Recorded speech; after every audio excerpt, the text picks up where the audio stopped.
Welcome everyone to IDB. It is Andrew here, and I have been hands-on with the Apple Watch for just over a week and want to give some of my first impressions and how it is in real life and if it really makes a difference and if you should upgrade to it.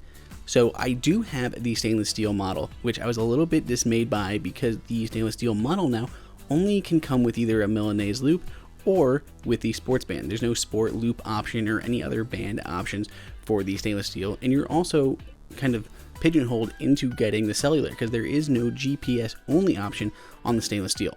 Luckily, most of you out there are probably opting for the aluminum model, probably the black or the space gray aluminum model at that, so you don't have those problems because those do come with a variety of different bundles with different watch bands, including the new sports loop, which we found to be really nice. Other than the actual case material, there's no difference really at all between the stainless steel model and the aluminum model, so everything that we touch on here is going to be the same for pretty much any of the Apple Watch Series 3 models that you choose to pick up.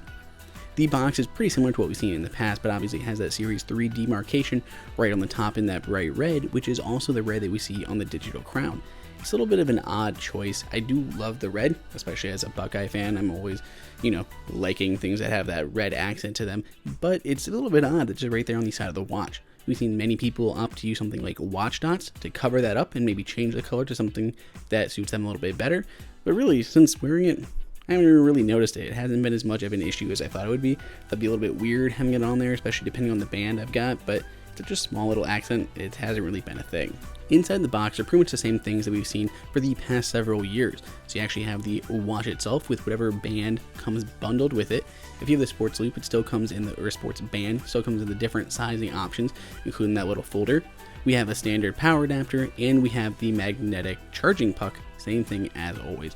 Obviously, the nicer versions come with a stainless steel model of the charging puck, the other ones still come with the plastic versions. Since the Apple Watch Series 3 had a launch, we've also seen watchOS 4.1, the first beta hit developers, and that's really been a big game changer too. I really like the inclusion of the new Apple Music and the new radio app on here. They've been really nice to have and it makes it a little bit more seamless because you don't have to think about where and when to listen to certain things because I can literally just have my AirPods in and go straight from my phone to my watch. What's happened a few times is I've just kind of walked out of the house for something, had my AirPods on me, got a phone call, pops in my watch, throw in my headphones, and I can have a private phone call wherever I am without having to worry about taking on the speaker on the watch or having my phone with me and missing the call. The body of the watch is pretty much exactly the same as it has been in the past. You're not really going to notice any differences here. It looks the same. The only physical difference you're going to notice is the actual red demarcation on the digital crown, that little red emblem right there on the side. But other than that, that's the only change.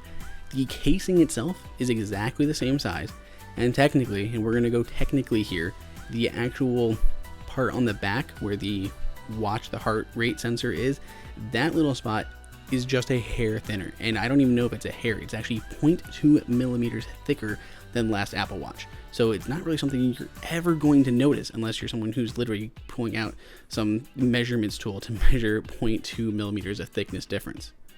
The biggest notice I've had is how fast the watch is. It's absolutely insane.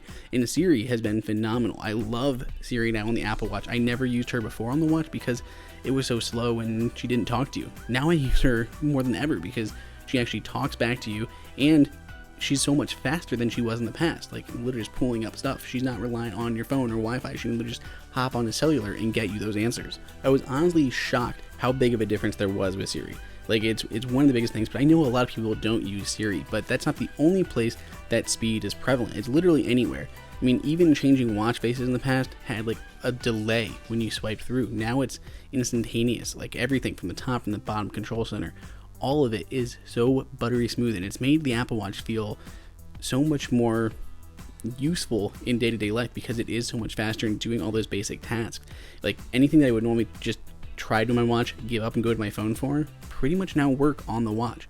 I even like the new Explorer watch face. Looks really nice, but for some odd reason I don't see the cellular bars. Like I can see that I'm connected to cellular, I can use cellular, but my cellular signal strength doesn't show up on my watch face, so I'm not sure why that's the case. I've literally never had them be able to show up even when I leave my phone behind. Turns out the cellular is both more and less useful than I expected it to be. It's more useful because I've taken my dog out at times and like, oh shoot, I didn't bring my phone, but now I'm still accessible. My girlfriend can still see where I am. I can still make phone calls back to the house. She can text me if I'm taking a really long walk because the dog refuses to go to the bathroom. And I can also lock and unlock my house. I'm like, okay, this is gonna be a little while. I should probably lock that door. I can pop into HomeKit and lock it with my August lock. So those are really useful, but other than that, that's really the only time I've used it. So it's both more and less useful than I expected it to be. Overall, the Series 3 is great, if not for anything other than just the crazy speed improvements and more useful Siri. Let us know what you think of the Watch Series 3 down below in the comments. Go ahead and subscribe, give us a thumbs up, and until next time, it's Andrew for IDB.